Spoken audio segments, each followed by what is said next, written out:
o que eu quero falar hoje. Eu estou tomado por esse tema aqui. No encerramento dessa conferência de avivamento, tive o privilégio de ser convidado pelo pastor Silas, e eu estou tomado por isso aqui. Você sabe que há muitos anos atrás, para mim é um pouquinho diferente essa história. A minha avó assistia o pastor Silas na televisão. E ela me obrigava a assistir o pastor Silas. Eu não queria assistir o pastor Silas, porque eu tinha raiva de pastor, porque o meu pai foi embora e me deixou. Assista o pastor Silas. E no programa Vitória em Cristo. E eu aqui, depois de toda essa história, pregando aqui, eu me sinto muito premiado. Depois, quando eu peguei gosto, eu passei a assistir tudo. Ainda na época, tinha o outro pastor norte-americano que também tinha programa no Brasil, que chamava Jim Swaggart. Gente, eu sou novo, tá? Pode ficar tranquilo, é que eu nunca fui ex-nada na minha vida. É verdade. Só que eu tinha muitas feridas. E aqui, pregando para vocês nessa casa, sendo honrado pelo vosso pastor, eu falo, como Deus é bom. E lá do estado de Goiás, estando aqui, só a graça de Deus. Nunca forcei a agenda. Nunca liguei aqui para o meu amigo aqui, amigo de muitos anos, falei, cara, dá um jeito de eu ir na Advec. Nunca fiz isso na minha vida. Eu sei que Deus põe a gente na hora certa, no momento certo, no tempo dele. Atos capítulo 6, versículo 4, eu quero falar sobre oração, visitação e aceleração. Você está pronto para voar, não? Mas se bater o fogo aí, você vai voar ou vai segurar?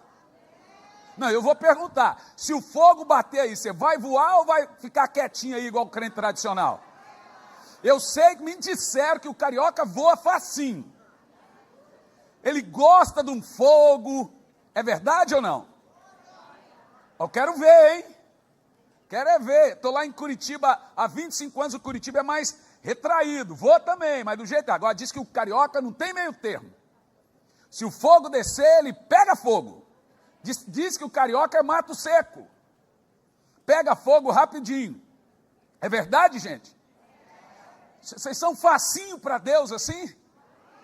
Olha, eu acho que o goiano é mais, hein? Atos 6, versículo 4 diz assim, quanto a nós, nos dedicaremos à oração e ao ministério da palavra. Espírito Santo, nós te amamos. Te damos a primazia nessa noite. Estamos plenamente conscientes que Tu és Deus, que Tu és Senhor, que não há Deus como Tu. É o Senhor quem nos unge, o Senhor quem nos usa. Toma o Teu lugar, esconda-me atrás de Ti, que a carne não se manifeste, que o homem não se manifeste, mas que o Teu Espírito se manifeste nesse lugar. Amém. Nós precisamos urgentemente de um avivamento em massa. Ele precisa vir urgente. E se o avivamento se tardar ainda um pouco mais, ninguém ficará de pé. Como aconteceu com a Europa, que ficou alguns séculos sem um avivamento, hoje todas as igrejas estão mortas. A história nos conta, desde Abacuque 3 e 2, desde Isaías 44, desde Atos no capítulo 2, que toda geração tem que viver um Pentecoste. Isaías 44 diz, derramarei água sobre os sedentos e torrentes de água sobre a terra seca. Derramarei do meu espírito sobre tua posteridade. Então há uma promessa que o Senhor, Ele se preocupa com uma próxima geração. Em Abacuque 3:2, Abacuque diz, aviva a tua obra ao decorrer dos tempos, Senhor. Em Atos também, no capítulo 2, o apóstolo Pedro se levantou e disse, isso que está acontecendo agora, não é só para vós, é para vós, para os seus filhos, e os filhos de seus filhos, e para um povo, todo aquele que o Senhor chamar. Esses 3 capítulos nos mostram que Deus não fica com a unção somente para uma geração e que toda geração tem que viver um Pentecoste. Se o Espírito Santo não despejar em uma geração, ela se perde. Preste muita atenção. Agora, para que venha um poderoso avivamento, nós precisamos obter o entendimento de 2 armas. Olhe para mim. O avivamento é uma obra de Deus, que vem por causa de Deus e começa no céu. Ele não começa na terra. Avivamento é diferente de evangelismo. Evangelismo é a obra da igreja no mundo. Avivamento é a obra de Deus na igreja. Ou seja, é evidente que uma igreja avivada, ela vai evangelizar. Mas avivamento não é algo que Deus pretende fazer com o mundo. Ele vai fazer com a igreja. Todos os textos de avivamento na Bíblia dizem: aviva a tua obra, Senhor. Aviva teu povo, Senhor. Aviva a tua igreja, Senhor. Para ser avivado, precisa estar morto, ou frio, ou seco. Ou seja, avivamento, a ideia de avivamento na Bíblia é de uma árvore seca à beira do caminho que precisa da chuva para ela voltar a viver. Ou é um bicho, ou é um corpo morto em estado de putrefação, precisa de um avivamento. O que é avivamento? É uma flor que está murcha, que está morrendo, e você vem com água e joga água nela. Isso chamamos de avivamento.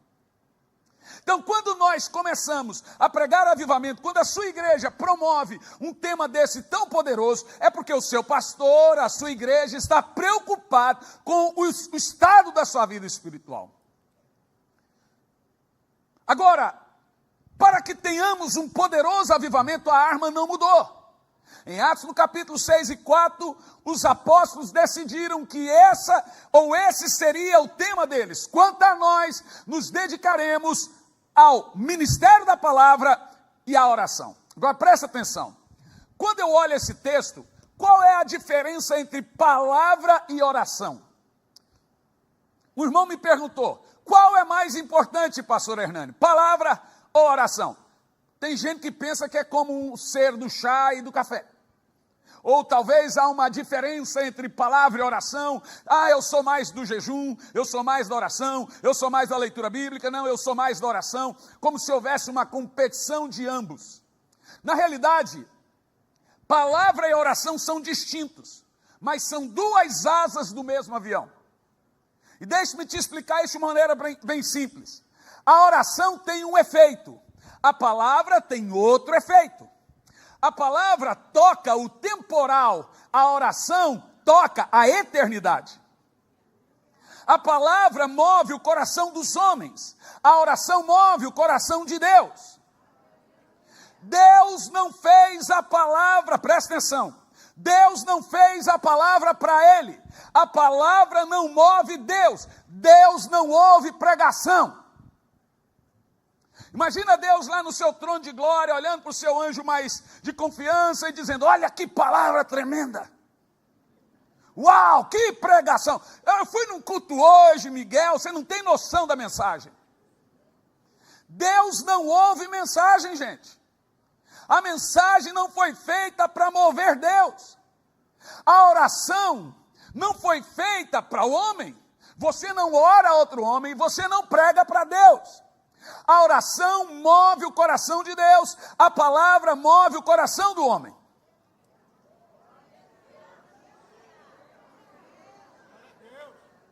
Por isso que essas 2 armas são agentes funcionais de avivamento. Por quê? Para que aconteça um avivamento, 2 corações precisam ser movidos: o de Deus e o do homem. O de Deus, que é o produtor do avivamento, e o do homem, que é o receptor. Se o coração do homem não for movido, não tem avivamento. Se o coração de Deus não for movido, não tem avivamento. Então Deus desenvolveu a palavra e a oração para mover o coração dele e mover o coração do homem. Eu acho isso maravilhoso. Você sabia que os grandes avivalistas jamais liam a Bíblia antes de orar? Quando eu descobri isso, lendo todos os grandes avivalistas, desde Moody Finney, a Edwards, o McShane, etc., David Brenner, todos eles tinham um costume. Primeiro oravam, depois liam a Bíblia. Então, quando eu li o último deles, parece que ele ouviu a minha pergunta. Eu falei, mas por quê? Porque Bíblia é uma revelação. E toda revelação se consegue através da oração. Você pode ler a Bíblia e você pode receber a Bíblia. Quando você ora antes de lê-la, ela cresce a letra e bate na sua cabeça. Quando eu passei a ter o hábito de orar antes de ler a Bíblia, eu passei, uau, como eu nunca vi isso aqui. Porque aí você para de ler apenas e passa a ler por revelação.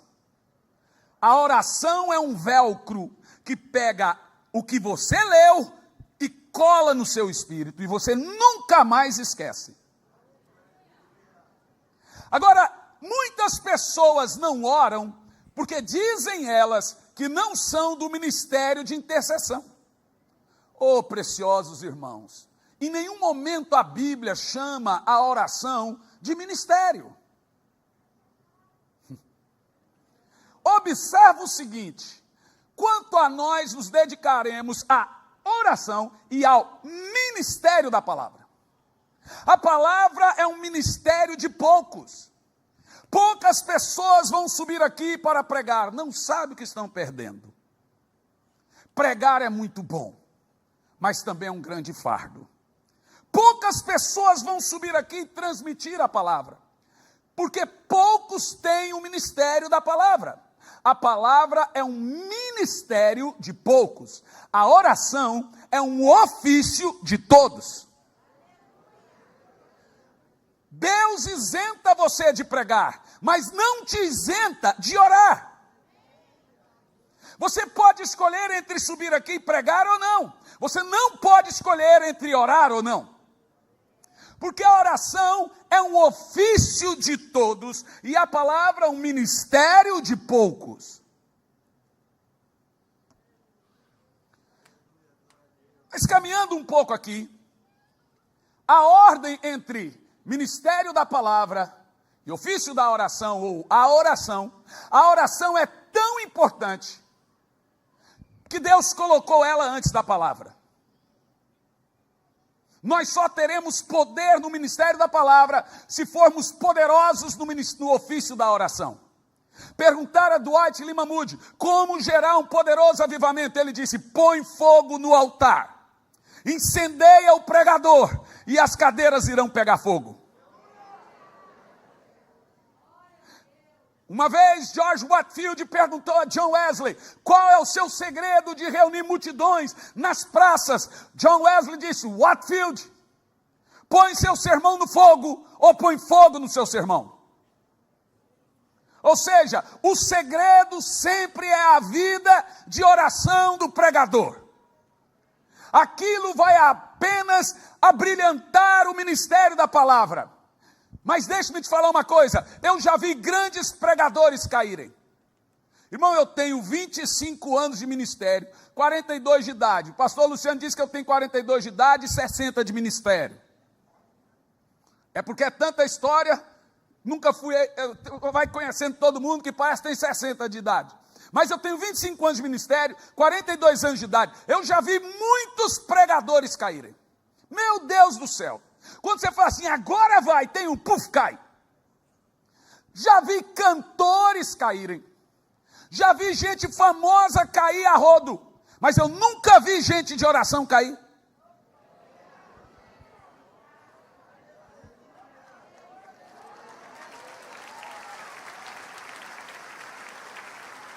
Sabe por quê? Dizia Leonard Ravenhill: o crente que ora deixa de pecar, o crente que peca deixa de orar. Não, mas você pode pensar que essa máxima de Leonard Ravenhill é uma máxima exagerada. Não é não. Ele só pôs uma roupa nova naquilo que Jesus tinha dito: vigiai e orai, vírgula, para não cair. Em outras palavras, Jesus está dizendo: o crente que ora deixa de pecar. O crente que peca, deixa de orar. Sabe o que Jesus está dizendo? Quem não ora, se não caiu, vai cair.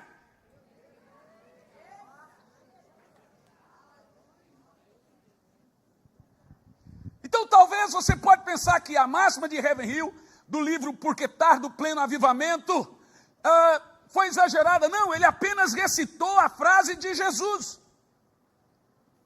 A oração é um ofício difícil, porém fácil. Fácil, porém difícil. Ou seja, até uma criança pode orar. Mas até as crianças dizem, não vou hoje no culto, que é culto de oração.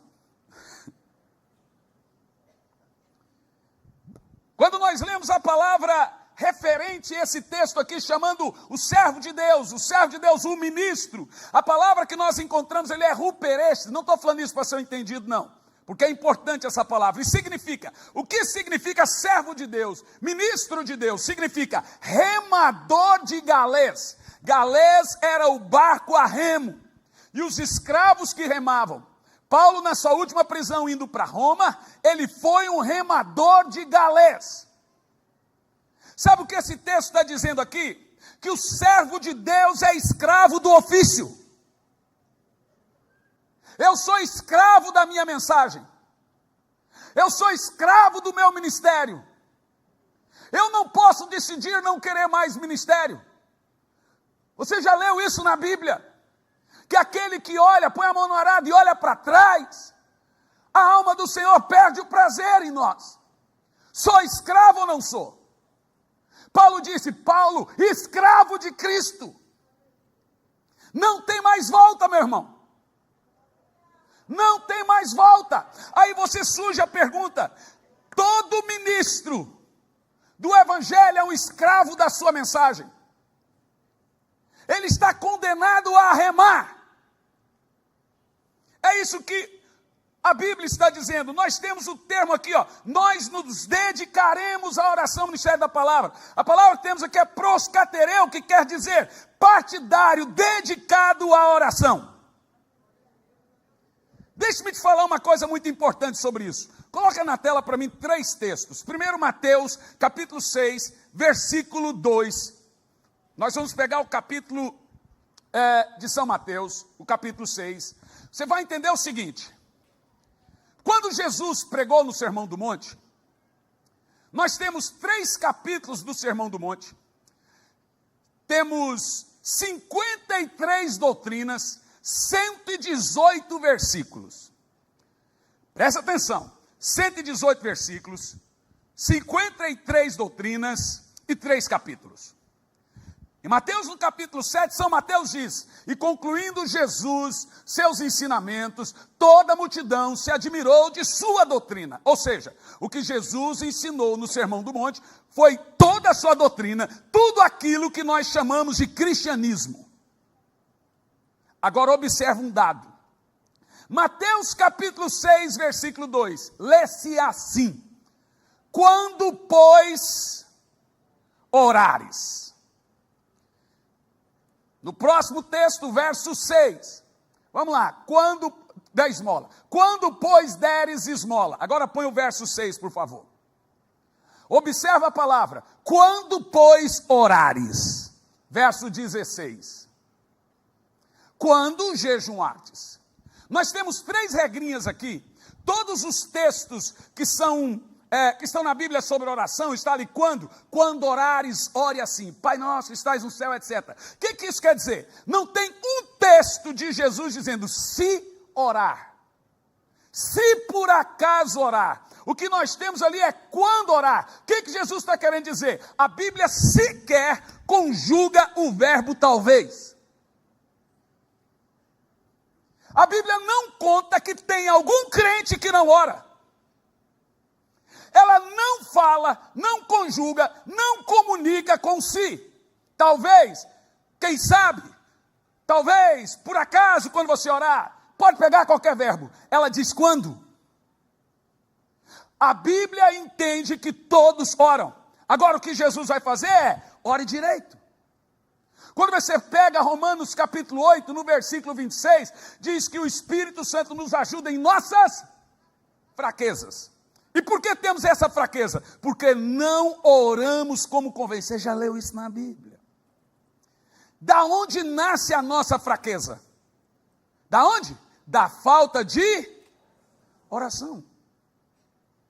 Gente, a falta de oração é um pecado muito grave. E deixe-me mostrar isso para você entender um pouco do que eu estou dizendo. A oração é a principal arma de todo cristão. A oração é a principal arma na batalha espiritual. Se o crente ora todo dia, é como se o diabo topasse um trem pesado todo dia e saísse machucado. Deixa eu te falar uma coisa. Se você não topar o diabo quando você estiver indo, é porque você está andando lado a lado com ele.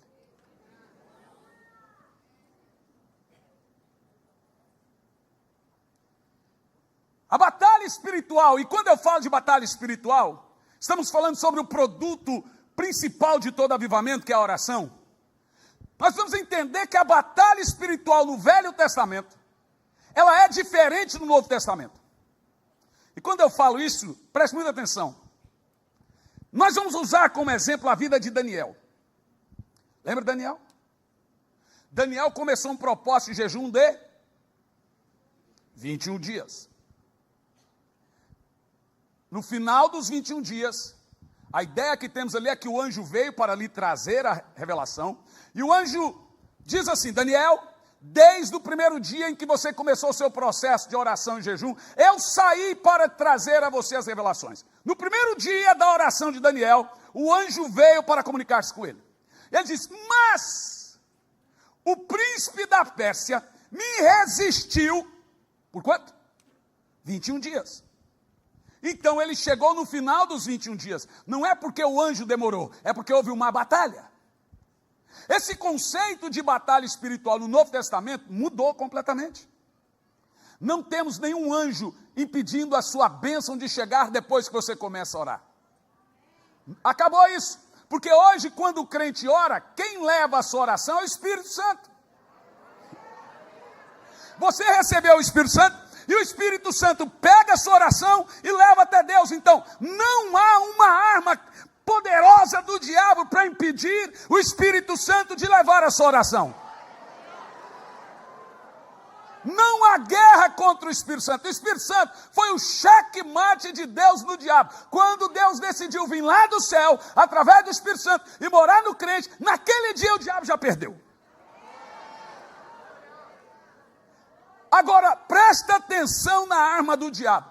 Se eu orar, o Espírito Santo leva a nossa canção. Lembra aquela canção da Eichla? Espírito Santo, ore por mim. Pronto, está certinha a música. É o Espírito Santo que leva as suas dores, seus problemas, sua oração, leva ao Senhor. Então não há uma arma contra o diabo a partir do momento que você ora. Lá no Velho Testamento o diabo impedia a oração. No Novo Testamento não consegue. Então, se não tem essa arma, por acaso eu orando, qual é a arma dele? Se todo crente que ora, a Bíblia diz a oração do justo. Essa palavra justo só passa a existir no Novo Testamento, porque você só se tornou justo depois que Jesus morreu. Aí diz, agora esse irmão, a oração do justo, ela é poderosa em seus efeitos. Mas a oração do justo não é poderosa porque o justo ora poderoso. Ela é poderosa porque quem recebe a oração é poderoso. Então qual é a arma do diabo? A arma do diabo é impedir você de orar. Porque ele sabe que se você orar, acabou para ele. Ah, pastor, mas eu preciso entender que a nossa vida é muito corrida. Aqui, ó, só sai 5 da manhã de casa, chega 8 horas no emprego. Sai 5 da tarde do emprego, chega 8 horas em casa. Isso é o Brasil todo, viu, gente? São Paulo, Rio, um pouquinho mais. Brasília também é pesado, mas é Brasil todo. Mas as pessoas, veja bem, quando se trata de oração, elas vão arrumar meios de tudo que é lado para não orar. E veja, eu gostaria de desconstruir agora algumas mentiras que o diabo pregou para nós e nós acreditamos. Essa geração dos smartphones, essa geração de iPads, essa geração de Netflix, essa geração de YouTube, de TikToker, geração de Instagram, geração de WhatsApp, geração de filme de 4 horas, de maratona de série, essa geração só vai provar uma coisa, que a falta de oração nunca foi por falta de tempo.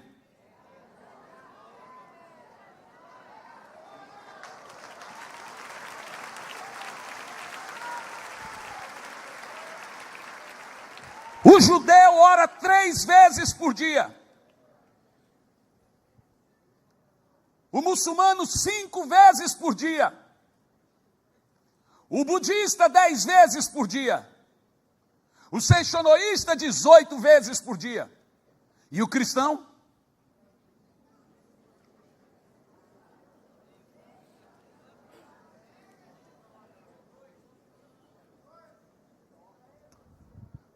Tirando o judeu, toda essa turma aí tem deuses mortos, mas o trata como se estivesse vivo. E nós que temos um Deus vivo, mas o tratamos como se estivesse morto. Deixe-me te falar uma coisa, e deixe-me te falar, essa é a grande verdade. Eu não estou falando isso para ferir você, magoar você, não. Eu estou falando que é verdade.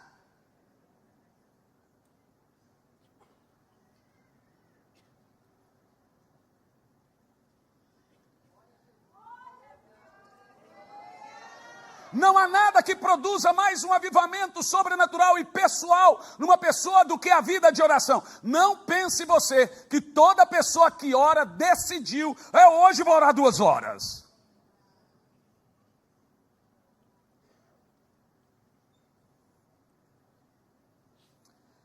Algum tempo atrás, eu tive um problema de saúde muito sério. Me deu uma estafa. Depois essa estafa produziu um burnout. E você sabe o que é burnout? Burnout quer dizer queimar tudo. E ele queima toda a sua energia. Na hora que você está com burnout, você está super ativo. Porque a ideia do burnout é queimar toda a sua energia e deixar você sem depois.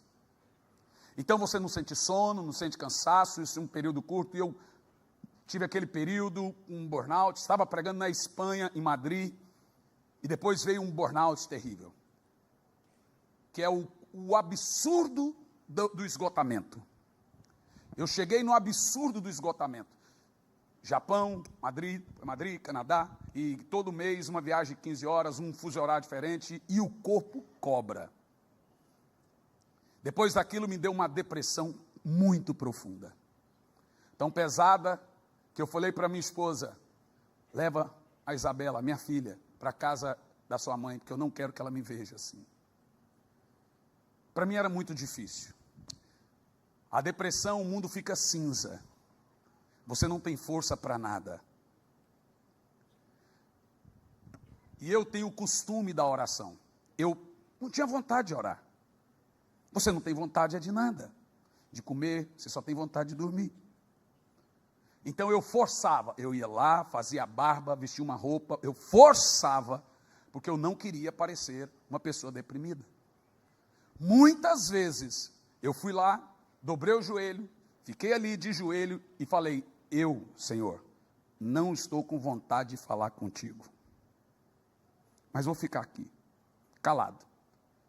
E ficava algumas horas e só as lágrimas rolando, porque eu tinha a plena certeza que ele não estava ouvindo a minha voz, mas estava ouvindo o meu coração.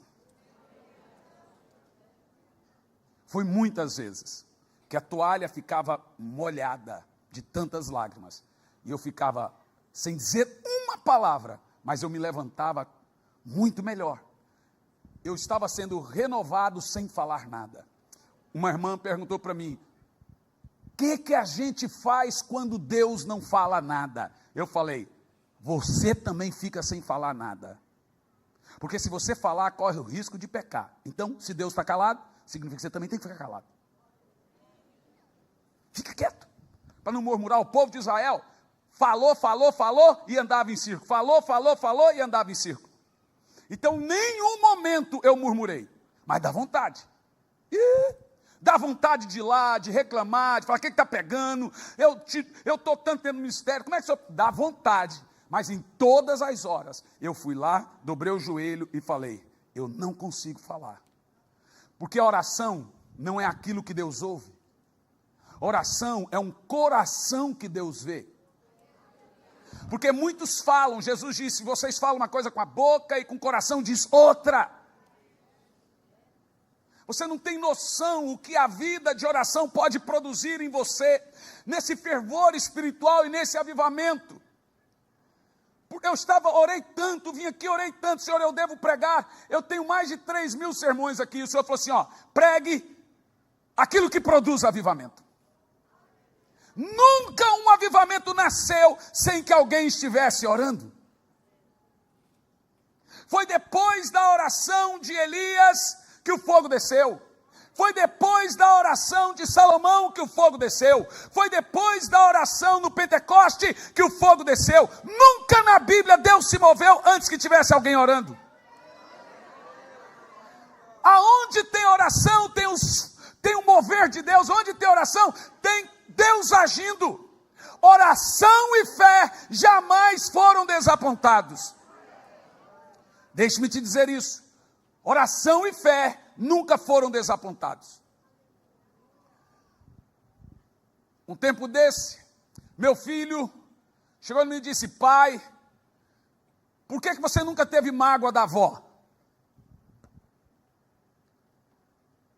Houve um tempo que eu decidi ir atrás da minha mãe. Peguei minha esposa, meu filho era de colo, peguei o carro em Curitiba e achei minha mãe em Caldas Novas. Quando cheguei lá, bati numa porta. Saiu uma mulher lá de dentro com a cabeça careca, cheia de feridas. Era minha mãe. Entramos, ficamos um pouco, não deu. Não deu. Aquilo engasgava em mim. Voltei para o carro, voltamos embora. Eu passei a minha vida toda orando pela salvação da minha mãe. Todos os dias eu dobrava o joelho, falava, Senhor, salva a minha mãe. Oração e fé nunca foram desapontados. Experimente orar. Eu sou da época que os crentes diziam assim, eu estou orando de uma campanha de madrugada pela minha mãe, uma campanha de madrugada pelo meu genro, uma campanha de oração por isso, por aquilo outro. Quantos são aqueles em nossos dias que ainda investem na oração como a sua principal arma de batalha? Como seu meio de conseguir milagre, como seu meio de conseguir alguma coisa. Não tem uma campanha mais poderosa do que aquela que você faz no seu quartinho, clamando a Deus e vindo aqui ofertando por gratidão. Oração e fé produz milagres.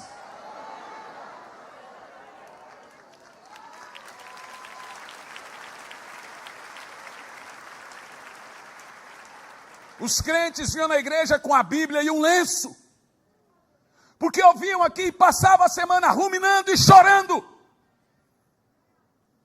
E a minha avó cantava, ficava o dia inteiro cantando, em fervente oração, vem o teu, na presença. Quero ver se vocês sabem.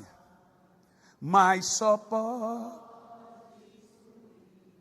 o que estás a pedir, quando tudo deixares no altar. Quando... Esse é o coral da fé.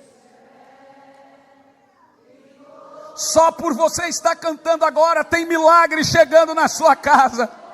Tem avivamento entrando na sua casa. Mas que o Senhor tem poder quando tudo. Se eu disser a você o que eu estou vendo aqui pelos olhos da fé, tem algo queimando no meu interior e deve estar queimando no seu interior também. Eu quero que você se mova pela fé aqui nessa noite. Aleluia! Eu vejo famílias inteiras sendo reunidas de novo, estavam tudo destruídos. Eu vejo filhos se convertendo, eu vejo milagres na saúde, eu vejo cura nesse lugar, eu vejo milagres na sua casa, milagres financeiros. Explode aí de fé, Advec!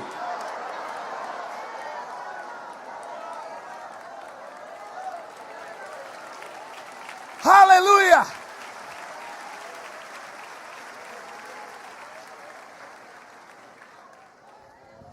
Então meu filho me perguntou: pai, por que o senhor nunca teve mágoa da avó? Eu disse: filho, você não sente mágoa de quem você ora.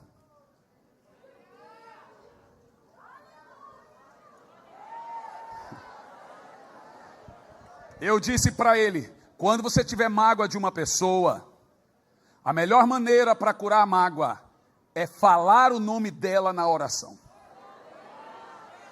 Você ora por aquela pessoa, a mágoa sai na hora. Então eu passei a minha vida toda de joelhos. Eu não queria que a minha mãe fosse para o inferno. Ela foi estuprada 3 vezes. Ela era uma mulher muito sofrida. Uma vez eu reclamei porque meus pais nunca me disseram te amo, nunca me chamaram de filho, nem eu, nem meus irmãos. Então o Senhor me disse: você não dá o que você não tem. Sua mãe nunca teve isso, seu pai nunca teve isso. Então parei de cobrar, passei a amar e a orar. Mas a minha mãe tinha vícios, minha mãe tinha problemas, ela vivia trancada no quarto por causa da depressão.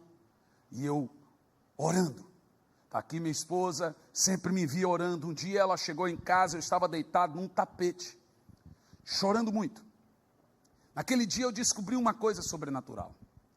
Eu fui ler um livro chamado Belezas em Vez de Cinzas, de Joyce Meyer. E nesse livro, Joyce Meyer conta que foi estuprada pelo pai por 217 vezes. E quando ela ficou de maior, com 17 anos ela casou, foi embora de casa, depois que casou, virou a pregadora mais proeminente do mundo. O Espírito Santo veio e mandou ela cuidar do pai. Você sabe o que é perdão? É tirar a mão do pescoço quando você tem direito de enforcar. Não tem nada que represente mais a graça do que o perdão. Então eu deitei no chão naquele dia, eu percebi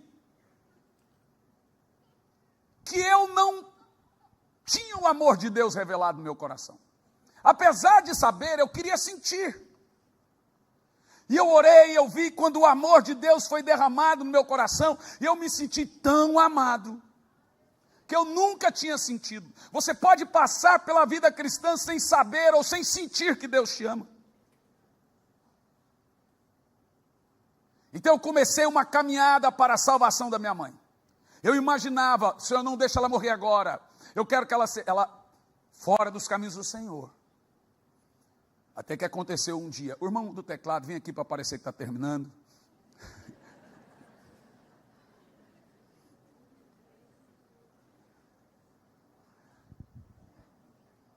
É irmã do teclado. Tá. Chegou um dia que eu estava orando e fiz muitas campanhas, muitos anos. Até que chegou um dia, eu fiz muitas campanhas de oração, todas das 4:30 da manhã até por volta das 8 da manhã. Isso foi por muito tempo.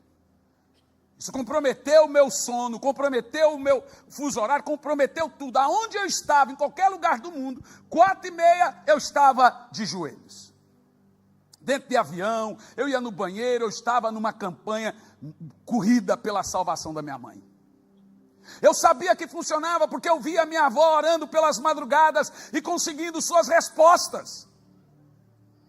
Então elas oravam 3 da manhã, oravam 4 da manhã, oravam 5 da manhã, oravam 6 da manhã. E as pessoas perceberam o poder que tem para conseguir milagres através da oração. Teve uma irmã esses dias que veio com uma lista de problema para mim. Ela disse assim: pastor, está aqui, ó, ora para mim. Eu falei assim: irmã, sou seu pastor, não sou seu guru.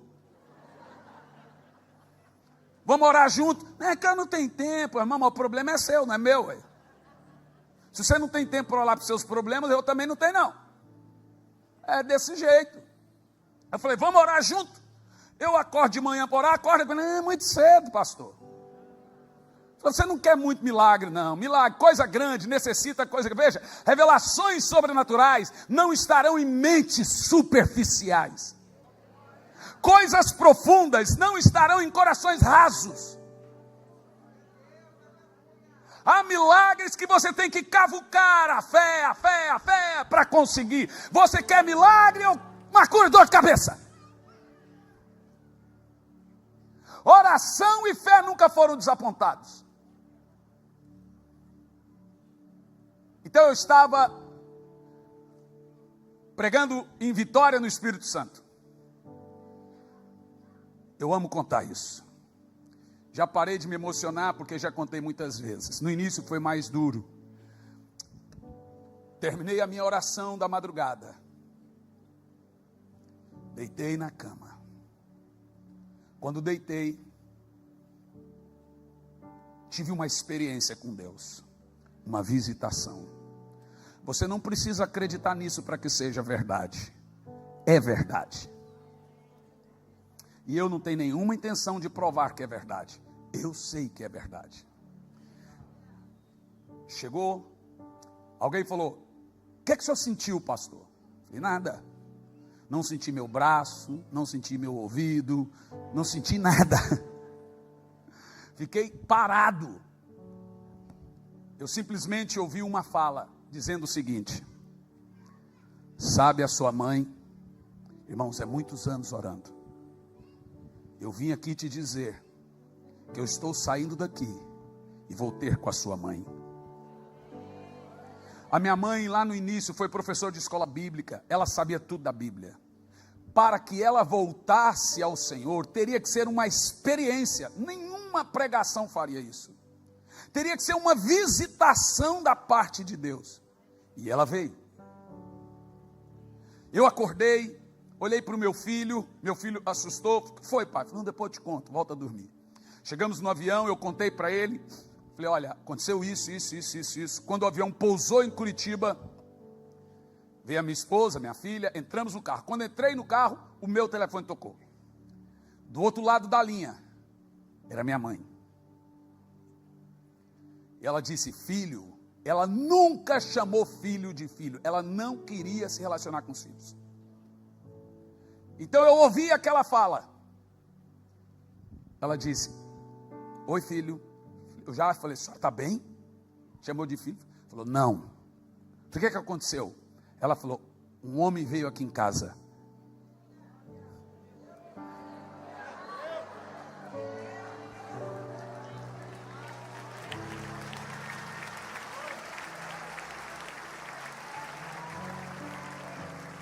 Isso está escrito no meu livro Corações Profundos, Revelações Profundas, bem detalhado. Ela disse o seguinte: um homem veio aqui em casa e ele me mostrou, aí ela teve um sonho, né? Ele me mostrou que eu tinha uma corrente presa, uma coleira de ferro, e toda vez que eu tentava fugir, tinha um monstro que me puxava, e eu nunca conseguia fugir. De acordo com essa experiência dela, aquele homem disse para ela: Margarete, você quer que eu quebre o cadeado e a corrente e a coleira? Ela disse: quero. Você precisa fazer 3 coisas. Você precisa ligar para os seus filhos e pedir perdão. Depois você precisa ligar para o seu ex-marido, pedir perdão e perdoar. E depois eu quero que você volte para mim, para os caminhos do Senhor. Mais de 40 anos afastada. Ela falou assim: eu aceito. Ela disse que ele veio, pá, quebrou a corrente. E agora ela está falando comigo com a voz toda embargada. Filho, você é o primeiro que eu estou ligando. Você me perdoa? Você sabe qual é o coração de um avivamento? Malaquias capítulo 4, versículo 5. E converterá o coração dos pais aos filhos e dos filhos aos pais. Todo avivamento começa dentro de casa. Eu estou aqui para dizer que seu filho vai se salvar, minha irmã. Eu estou aqui para dizer que sua família será salva. Eu estou aqui para dizer que esta não foi mais uma campanha de avivamento. Muita coisa está mudando na sua família. Pode contar os dias. Milagres vão acontecer na vida da mãe. Milagres vão acontecer na vida do pai. Milagres vão acontecer na vida do filho. Milagre vai acontecer. Se prepare para escrever o testemunho e dar sua oferta de gratidão. Eu estou vendo esses milagres aqui.